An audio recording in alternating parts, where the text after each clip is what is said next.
Excellencies, नमस्कार।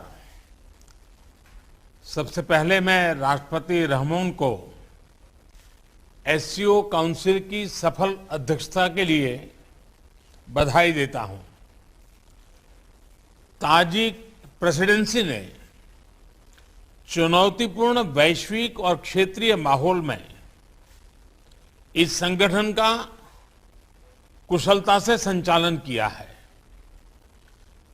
Tajikistan की आजादी की 30वीं वर्षगांठ के इस वर्ष में मैं पूरे भारत की ओर से सभी ताजिक भाई बहनों को और राष्ट्रपति रहमोन को बहुत बहुत बधाई और शुभकामनाएं देता हूं। एक्सेलेंसीज, इस साल हम एससीओ की भी 20वीं वर्षगांठ मना रहे हैं। यह खुशी की बात है कि इस शुभ अवसर पर हमारे साथ नए मित्र जुड़ रहे हैं। मैं ईरान का एससीओ के नए सदस्य देश के रूप में स्वागत करता हूं। मैं तीनों नए डायलॉग पार्टनर्स सऊदी अरब, इजिप्ट और कतर का भी स्वागत करता हूं। एससीओ का एक्सपेंशन हमारी संस्था का बढ़ता प्रभाव दिखाता है।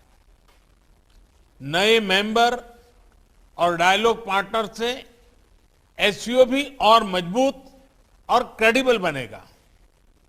एक्सेलेंसी, एससीओ की 20वीं वर्षगांठ इस संस्था के भविष्य के बारे में सोचने के लिए भी उपयुक्त अवसर है। मेरा मानना है कि इस क्षेत्र में सबसे बड़ी चुनौतियां शांति, सुरक्षा और ट्रस्ट डेफिसिट से संबंधित है और इन समस्याओं का मूल कारण बढ़ता हुआ रेडिकलाइजेशन है। अफगानिस्तान में हाल के घटनाक्रम ने इस चुनौती को और स्पष्ट कर दिया है।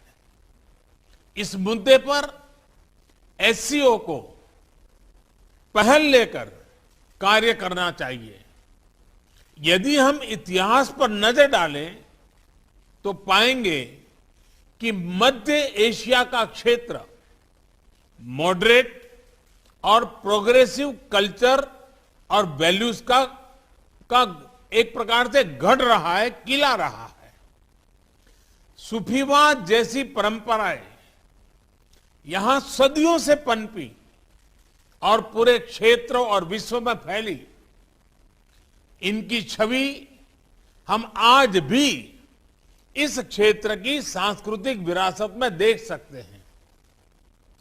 मध्य एशिया की इस ऐतिहासिक धरोहर के आधार पर एससीओ को रेडिकलाइजेशन और एक्सट्रीमिज्म से लड़ने का एक साझा टेम्पलेट डेवलप करना चाहिए।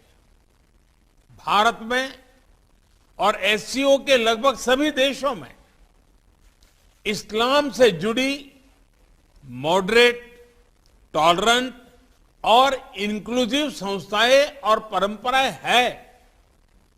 एससीओ को इनके बीच एक मजबूत नेटवर्क विकसित करने के लिए काम करना चाहिए।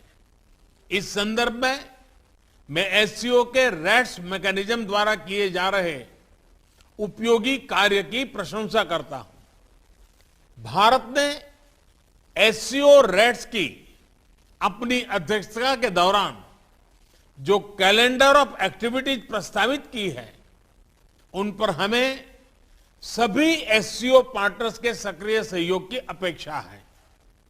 एक्सेलेंसी, रेडिकलाइजेशन से लड़ाई क्षेत्रीय सुरक्षा और आपसी ट्रस्ट के लिए तो आवश्यक है ही। यह हमारी युवा पीढ़ियों के उज्जवल भविष्य के लिए भी जरूरी है। विकसित विश्व के साथ प्रतिस्पर्धा के लिए हमारे क्षेत्र को उभरती टेक्नोलॉजी में स्टेक होल्डर बनना होगा। इसके लिए हमें अपने प्रतिभाशाली युवाओं को विज्ञान और रेशनल थिंकिंग की ओर प्रोत्साहित करना होगा। हम अपने एंटरप्रेन्योर्स और स्टार्टअप्स को एक दूसरे से जोड़कर इस तरह की सोच, इस तरह की इनोवेटिव स्पिरिट को बढ़ावा दे सकते हैं। इसी सोच से पिछले वर्ष भारत ने पहले एससीओ स्टार्टअप फोरम और युवा वैज्ञानिक सम्मेलन का आयोजन किया। पिछले वर्षों में भारत ने अपनी विकास यात्रा में टेक्नोलॉजी का सफल सहारा लिया है। चाहे फाइनेंशियल इंक्लूजन बढ़ाने के लिए यूपीआई और रुपे कार्ड जैसी टेक्नोलॉजीज हो, या कोविड से लड़ाई में हमारे आरोग्य सेतु और कोविन जैसे डिजिटल प्लेटफॉर्म्स, इन सभी को हमने स्वेच्छा से अन्य देशों के साथ भी साझा किया है। हमें एससीओ पार्टनर्स के साथ भी इन ओपन सोर्स टेक्नोलॉजी को शेयर करने में और इसके लिए कैपेसिटी बिल्डिंग आयोजित करने में खुशी होगी। एक्सेलेंसी, रेडिकलाइजेशन और असुरक्षा के कारण इस क्षेत्र का विशाल आर्थिक पोटेंशियल भी अनटैप रह गया है। खनिज संपदा हो या इंट्रा एससीओ ट्रेड, इनका पूर्ण लाभ उठाने के लिए हमें आपसी कनेक्टिविटी पर जोर देना होगा।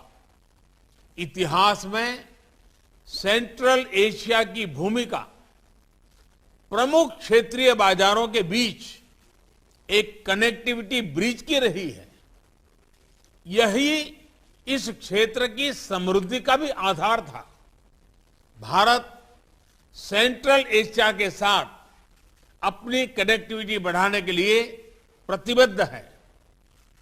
हमारा मानना है कि लैंडलॉक्ड सेंट्रल एशियाई देशों को भारत के विशाल बाजार से जुड़कर अपार लाभ हो सकता है।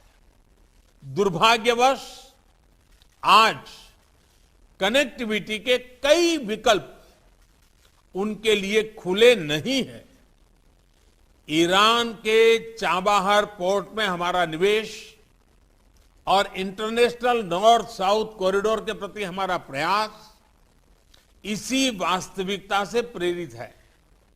एक्सेलेंसी, कनेक्टिविटी की कोई भी पहल वन वे स्ट्रीट नहीं हो सकती।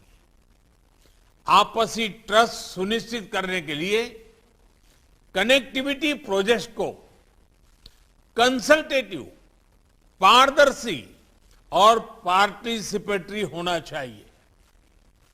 इनमें सभी देशों की टेरिटोरियल इंटीग्रिटी का सम्मान निहित होना चाहिए। इन सिद्धांतों के आधार पर एससीओ को क्षेत्र में कनेक्टिविटी प्रोजेक्ट्स के लिए उपयुक्त नॉर्म्स विकसित करने चाहिए। इसी से हम इस क्षेत्र की पारंपरिक कनेक्टिविटी को पुनः स्थापित कर पाएंगे और तभी कनेक्टिविटी प्रोजेक्ट्स हमें जोड़ने का काम करेगी, न कि हमारे बीच दूरी बढ़ाने का। इस प्रयत्न के लिए भारत अपनी तरफ से हर प्रकार का योगदान देने के लिए तैयार है। एक्सेलेंसी, एससीओ की सफलता का एक मुख्य कारण यह है कि इसका मूल फोकस क्षेत्र की प्राथमिकताओं पर रहा है। रेडिकलाइजेशन, कनेक्टिविटी और पीपल टू पीपल संबंधों पर मेरे सुझाव एससीओ की इसी भूमिका को और सबल बनाएंगे। अपनी बात समाप्त करने से पहले मैं हमारे मेजबान राष्ट्रपति रहमान का एक बार फिर धन्यवाद करता हूं। उन्होंने इस हाइब्रिड फॉर्मेट की चुनौती के बावजूद इस सम्मेलन का बेहतरीन आयोजन और संचालन किया है। मैं आगामी अध्यक्ष उज्बेकिस्तान को भी शुभकामनाएं देता हूं और भारत के सहयोग का आश्वासन देता हूं। बहुत बहुत धन्यवाद।